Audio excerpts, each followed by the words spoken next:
everyone, we all welcome you in India's best learning platform, Upcoming IAS, and today's topic of discussion will be about the budget session part 2. So students in the last part हमने first part में कहाँ पे छोड़ा था, हमने agriculture related चीज़ों पे छोड़ा था कि एग्रीकल्चर के लिए हमारी जो गवर्नमेंट है उसने क्या क्या किया है। वो एग्रीकल्चर में एक यूनिकॉर्न कंपनी चाहती है, सो उसके लिए वो टेक्नोलॉजिकली चीज़ें असिस्टेंस प्रोवाइड करे जिससे कि ज़्यादा से ज़्यादा एग्रीकल्चर में भी इन्वेस्टमेंट हो। एंड विद दिस हमने क्रेडिट स्कीम भी देखी थी एग्रीकल्चर में जिससे कि ज़्यादा से ज़्यादा एग्रीकल्चर को बूस्टर मिले। सो उसी कॉन्टिन्यूशन में अब हम यहाँ पे नेचुरल फार्मिंग देखेंगे। तो बोला क्या जा रहा है कि आगे आने वाले 3 सालों में जो फार्मर्स हैं उनको बोला जा रहा है कि 1 करोड़ फार्मर्स ऐसे होंगे जो नेचुरल फार्मिंग की तरफ बढ़ेंगे, नेचुरल फार्मिंग को अडॉप्ट करेंगे, जिसके लिए 10,000 बायो इनपुट रिसोर्स सेंटर्स लगाए जाएंगे जिससे कि वो नेचुरल फार्मिंग के बारे में जाने कि क्या वहाँ पे क्या क्या चीज़ का यूज़ होता है। क्योंकि देखो नेचुरल फार्मिंग करनी है मीन्स हमें काउ डंग वगैरह इन सब चीज़ों से ही करनी है, हमें वहाँ पे फर्टिलाइजर पेस्टिसाइड्स वगैरह इतने ज़्यादा यूज़ नहीं करने जिस अमाउंट में हम यूज़ करते हैं। और आपको पता है कि अभी फर्टिलाइजर के ऑल्टरनेटिव के लिए एक और जो स्कीम है वो गवर्नमेंट लेकर आई है, सो आप वो भी कर सकते हो। सो जो भी चीज़ें हैं एग्रीकल्चर में नेचुरल फार्मिंग की तरफ ऑप्ट करने के लिए फार्मर्स उन सभी चीज़ों में आगे बढ़ रहे हैं और इसके लिए 10,000 बायो इनपुट भी सेटअप करे जाएंगे जहाँ पे उन्हें उससे रिलेटेड नॉलेज दी जाएगी। इसी के साथ साथ हम एग्रीकल्चर रिलेटेड एक्टिविटीज़ में भी अगर हम देखें तो फिशरीज में भी काफ़ी पुश दिया जा रहा है। एंड फिशरीज से रिलेटेड जो गवर्नमेंट की स्कीम है पीएम मत्स्य संपदा योजना, उसके अंदर एक सब स्कीम लॉन्च करेगी गवर्नमेंट जिसके लिए बोला जा रहा है कि वो 6,000 करोड़ का फंड प्रोवाइड करेगी जो भी लोग फिशरीज से इन्वॉल्व एक्टिविटीज़ करते हैं उनके लिए। और फाइनेंस मिनिस्टर ने यह भी कहा कि पीएम विश्वकर्मा कौशल सम्मान के साथ होगा क्या जो हमारे ट्रेडिशनल आर्टिजन्स हैं और क्राफ्ट्स पीपल हैं जो खुद से ही आर्टिजन्स हैं, मीन्स वो चीज़ें बुनते हैं, चीज़ें बनाते हैं, वेदर वो मैट हो, कारपेट्स हो, कैंडल्स हो, कुछ भी हो, जो खुद से बनाते हैं उनको भी सपोर्ट करने के लिए एक फंड एलोकेट करा जा रहा है जिससे कि उनकी एक्टिविटीज़ में हेल्प हो सके, वो एक लेवल तक जा सके और एमएसएमई के रीच में वो आ सके जिससे कि उनको भी बढ़ावा मिले और वो आगे जाके काफ़ी ज़्यादा बूस्टअप करे। Moving on to the health, अगर हम हेल्थ की बात करें 2015 तक हमारे यहाँ पे 157 मेडिकल कॉलेजेस ऑलरेडी एस्टैब्लिश्ड हैं और गवर्नमेंट बोल रही है कि इन्हीं लोकेशंस के आसपास 157 न्यू नर्सिंग कॉलेजेस भी जो हैं वो सेटअप करे जाएंगे जिससे कि वहाँ पर ज़्यादा अच्छे से प्रैक्टिस और ट्रेनिंग हो सके।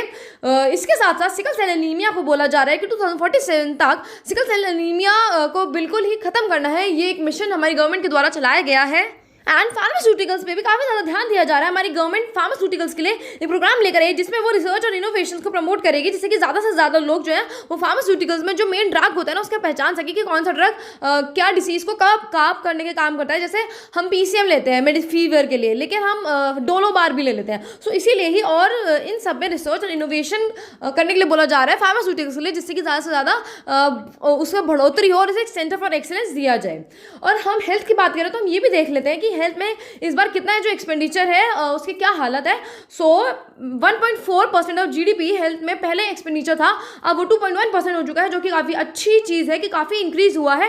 लेकिन हम एजुकेशन की बात करें तो 2.8% था GDP का और अब वो सिर्फ 2.9% हुआ है। मीन्स इतना ज़्यादा फर्क जो है वो नहीं आया है। और स्टूडेंट्स यही 2 फैक्टर्स होते हैं, यही 2 चीज़ें होती हैं जिसमें गवर्नमेंट को ज़्यादा से ज़्यादा ध्यान देना चाहिए। समझ आता है कि वो डिफेंस में ध्यान देने भी, सेफ्टी पर्पज से रिलेटेड रिसर्च एंड डेवलपमेंट में भी उन्हें देना चाहिए, लेकिन वो एजुकेशन, हेल्थ, फार्मर्स इन लोगों को भी उन्हें ज़्यादा से ज़्यादा प्रायोरिटी रखना चाहिए और वो टॉप 10 बजट के उसमें कभी भी नहीं होते हैं। ये एजुकेशन और हेल्थ तो होते ही नहीं है। Okay, so moving on to the next part of the government, national digital library.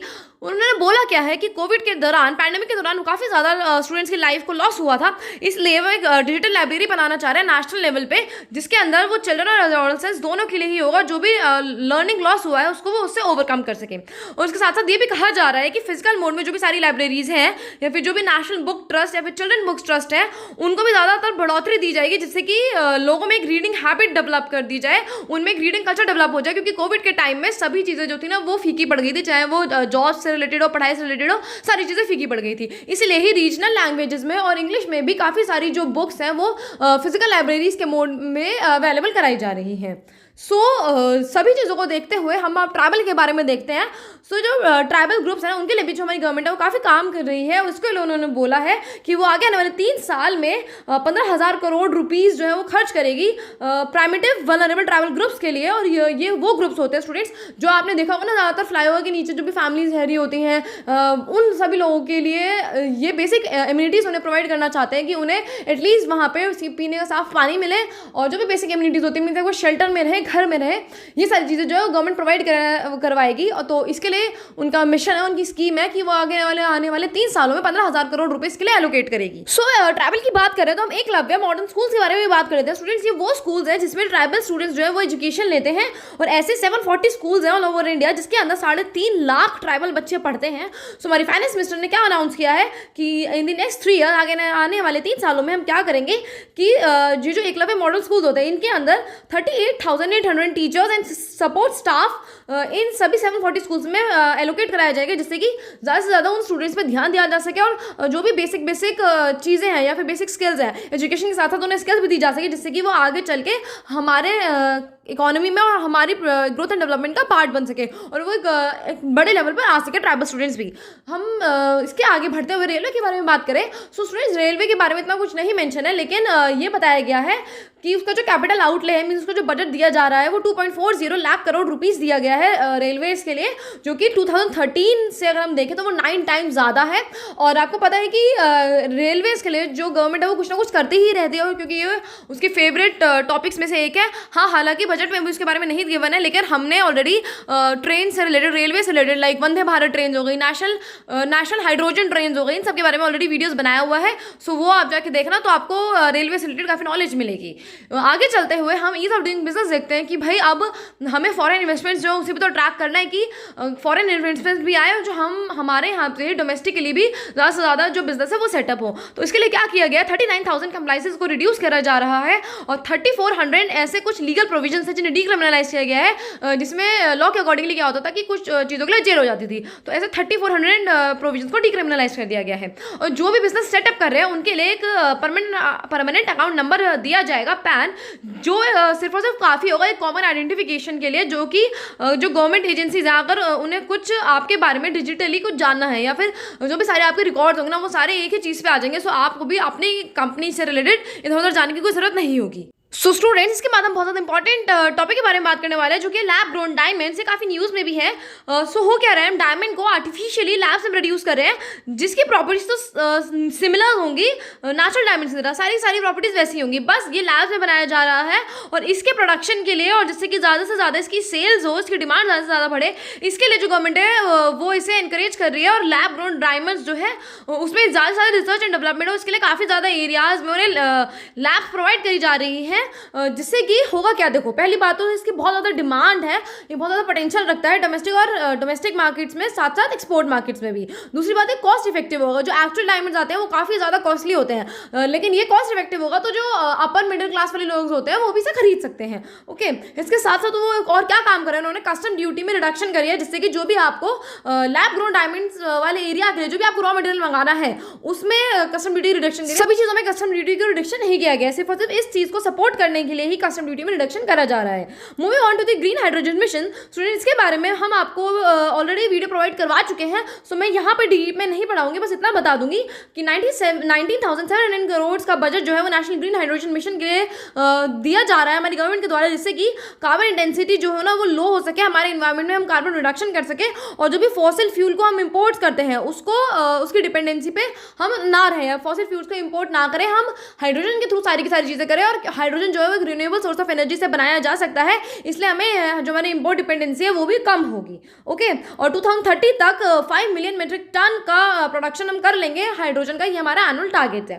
So moving further हम ट्रांसपोर्ट इंफ्रास्ट्रक्चर प्रोजेक्ट्स की बात करते हैं, क्योंकि देखो जो इंफ्रास्ट्रक्चर प्रोजेक्ट्स है ना वो हमारे इकोनॉमी के लिए काफ़ी ज़्यादा जरूरी है। सबसे पहली बात है जॉब्स प्रोवाइड करते हैं, दूसरी बात आपको इंफ्रास्ट्रक्चर चाहिए ही चाहिए, रोड, रेलवेज, पोर्ट्स, हेलीपोर्ट्स और वाटर ड्रोन, ये सब चीज़ें चाहिए, क्योंकि यहाँ से लोग भी इसे यूज़ करते हैं ट्रांसपोर्टेशन के लिए। दूसरी बात, जो सामान घर से उधर शिफ्ट होता है, मीन्स एक स्टेट से दूसरी स्टेट में जाता है, नेशनल लॉजिस्टिक प्रोग्राम इसके लिए लेकर हम आए थे, उसी को सपोर्ट करने के लिए 50 additional airports, heliports, water aerodromes बनाए जा रहे हैं उन एरियाज में जहाँ पे डेवलपमेंट की ज़रूरत है। और स्टूडेंट्स, कुछ ऐसे की आइडेंटिफाइड एरियाज हैं जो देखे गए हैं जिसके लिए ट्रांसपोर्ट इंफ्रास्ट्रक्चर प्रोजेक्ट्स को बिल्डअप करना बहुत ज़्यादा ज़रूरी है। सो ऐसे कुछ इंफ्रास्ट्रक्चर प्रोजेक्ट्स वाली चीज़ें देखेंगे, फॉर एग्जाम्पल स्टील बहुत ज़्यादा ज़्यादा इंपॉर्टेंट होती है हर चीज़ के प्रोडक्शन के लिए। पोर्ट्स, फर्टिलाइजर, कोल, फूड ग्रेन सेक्टर, ये सारे बहुत ज़्यादा ज़रूरी हैं। जिससे कि होगा क्या, इन सब का अगर हमें इंपोर्ट एक्सपोर्ट करना है, हमें मीन्स ट्रांसपोर्टेशन की तो फिर ज़रूरत पड़ेगी। उसके लिए हमें रोड का, रेलवेज़ का, एयर मीन्स हेलीपोर्ट्स वगैरह होगा, इन सबकी भी बहुत ज़रूरत पड़ेगी। इसीलिए जो हमारी गवर्नमेंट है वो ट्रांसपोर्ट रिलेटेड इंफ्रास्ट्रक्चर प्रोजेक्ट्स में भी बहुत ज़्यादा हेल्प कर रही है।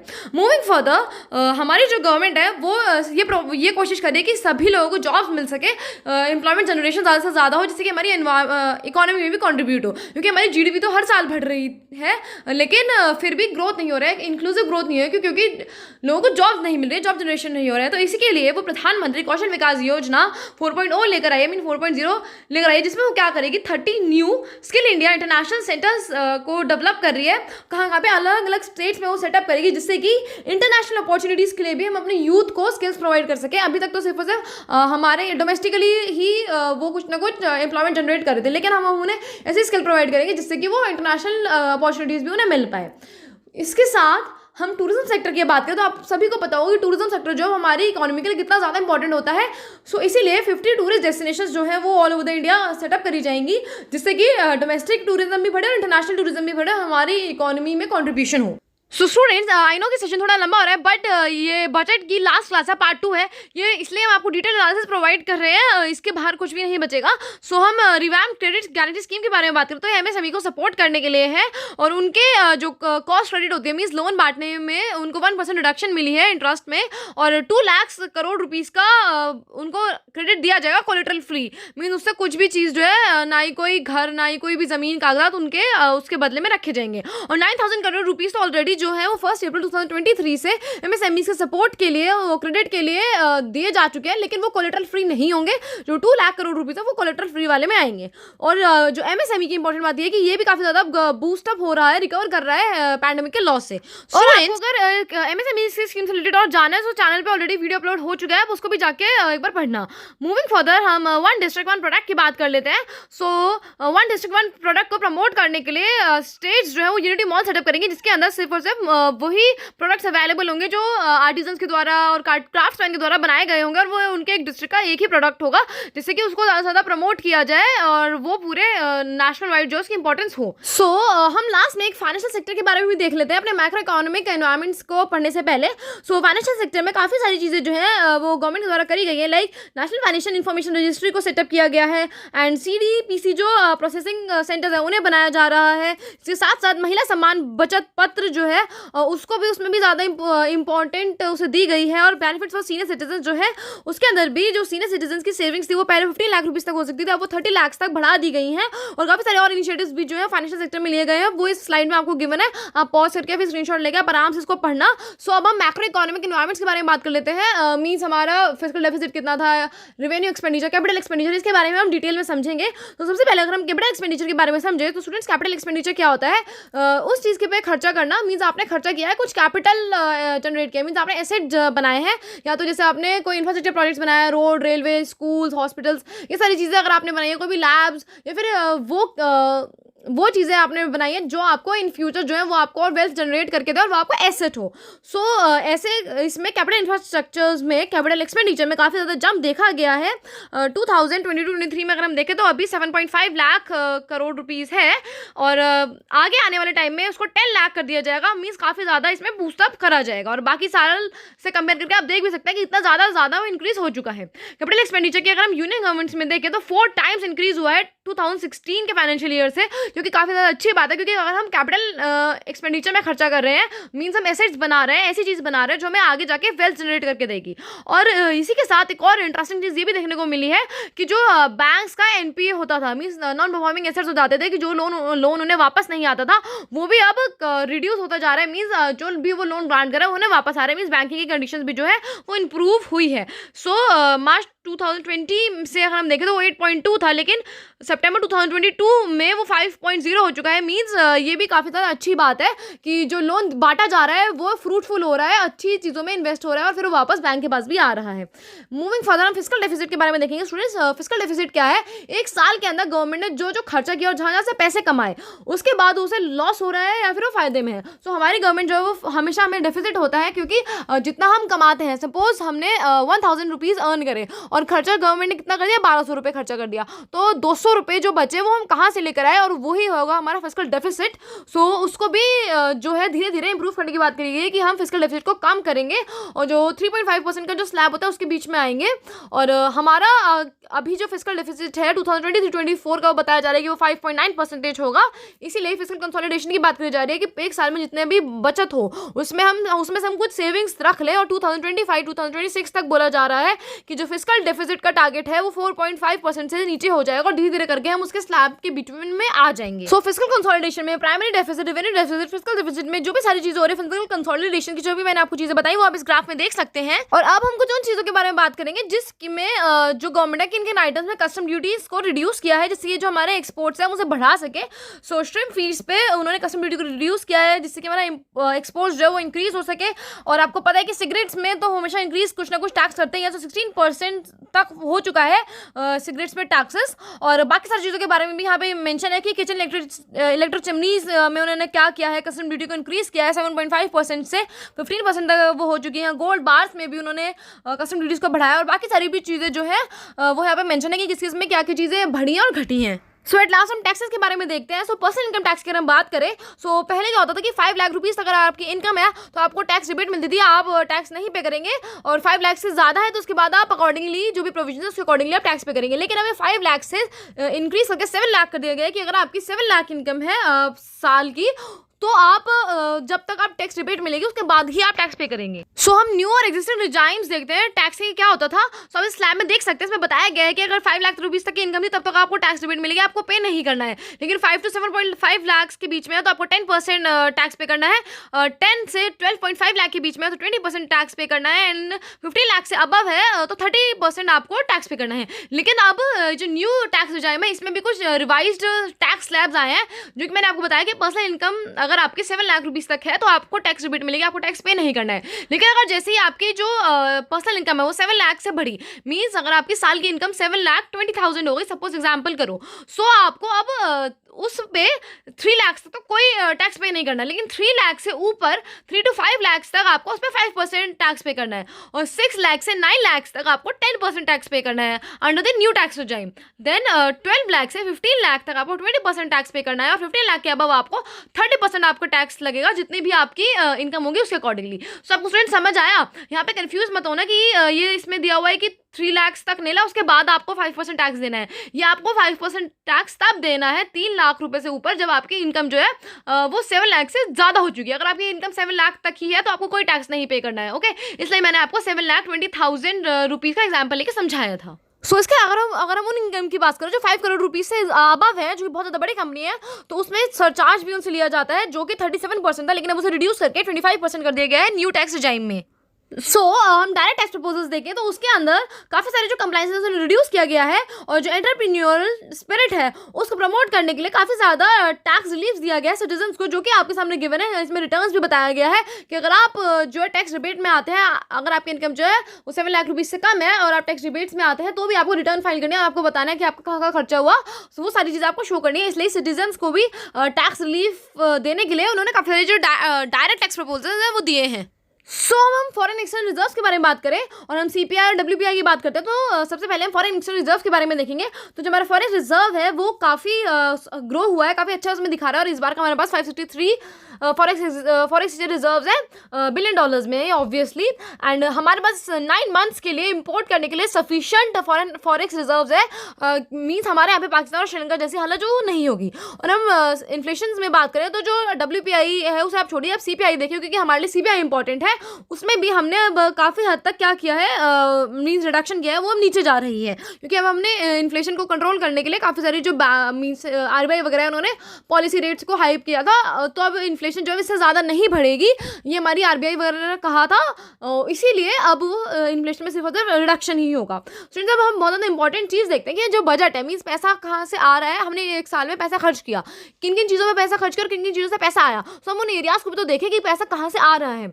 सो पैसा आता है इनकम टैक्स से 15% आता है, देन यूनियन एक्साइज ड्यूटी से 7% आता है, कॉर्पोरेट टैक्स से 15% आता है, उसके बाद जीएसटी से 17% आता है, और जो नॉन टैक्स रिसीप्ट होती है मीन्स टैक्स के अलावा कहाँ से आता है 6% आता है, जो भी जैसे फीस हो गई, पेनल्टी वगैरह हो गई ना, फाइन्स वगैरह जो आप पे करते हो वो सब। फिर non debt capital receipts, non debt capital receipts means ऐसे कैपिटल रिसिप्ट जो नॉन डेट है, मीन्स आपने उधार नहीं लिया मीन्स वो फिर है क्या, तो फिर आपने डिसइन्वेस्टमेंट करी अपनी चीज़ों की, उससे हमें 2% मिलता है, कस्टम्स हमें 4% मिलता है, और सबसे ज़्यादा जो है वो हमें बोरोइंग से मिलता है, मीन्स हम जो एक्सटर्नल बोरोइंग करते हैं जो कि हमारे पास लाइबिलिटीज है वो होता है 34%। सो इसमें से आपको टॉप 4 याद रख लेने हैं, लाइक बोरोइंग्स हो गया, एंड फिर जीएसटी से 17%, और फिर इनकम टैक्स और कॉर्पोरेट टैक्स आपको याद रख लेना है।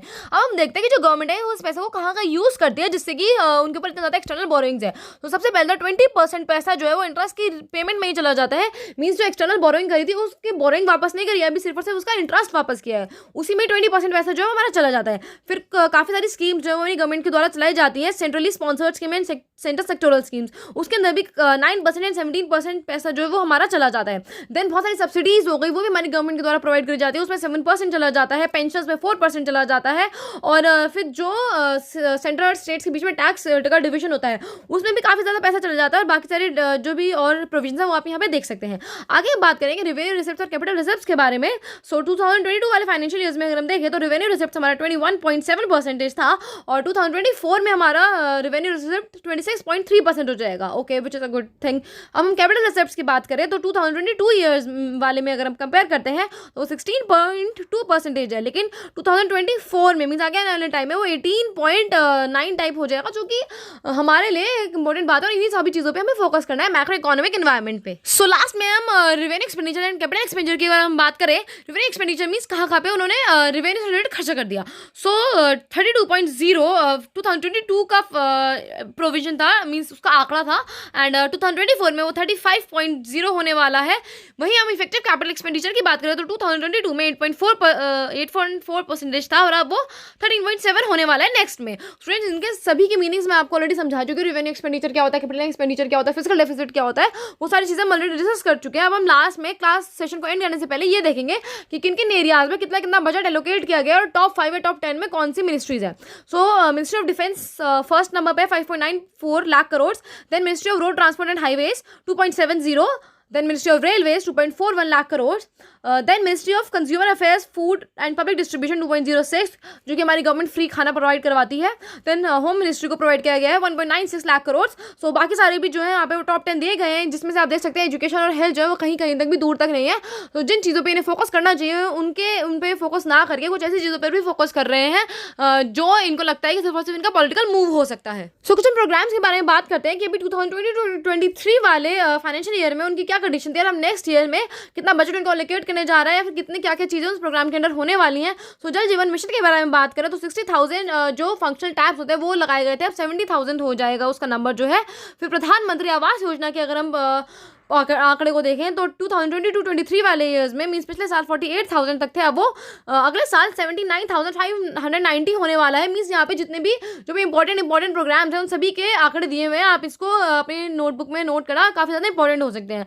लाइक आप फेम के बारे में देख सकते हैं, एकलव्य मॉडल रेजिडेंट स्कूल्स की हमने बात करी, आप उसके बारे में देख सकते हैं। फार्मास्यूटिकल इंडस्ट्रीज़ के बारे में भी हमने बात करी थी, जो भी हमने बात करी है उनसे रिलेटेड ही यहाँ पे कुछ प्रोविजन दे रखे हैं जो कि काफ़ी इंपॉर्टेंट है, और आप उन्हें नोट कर लेना। एट द लास्ट हम लास्ट स्लाइड के बारे में इस बारे में बात करेंगे प्राइवेटाइजेशन को रिलेटेड, कि प्राइवेटाइजेशन में हमारी जो गवर्नमेंट है और हमारे जो फाइनेंस मिनिस्टर है उनका क्या कहना है। So students, as we all know कि इलेक्शन आने वाले हैं, नेक्स्ट ईयर इलेक्शन है, तो इसीलिए ही प्राइवेटाइजेशन के मुद्दे पे, डिसइन्वेस्टमेंट के मुद्दे पे वो लोग साइलेंट है, चुप है। हालांकि सबको पता है कि लास्ट बजट में जो हमारी फाइनेंस मिनिस्टर है उन्होंने 2 पब्लिक सेक्टर बैंक्स को प्राइवेटाइज करने की बात करी गई थी, और जो LIC और एयर इंडिया की जो कंडीशंस है डिसइन्वेस्टमेंट में वो आपको पता ही है।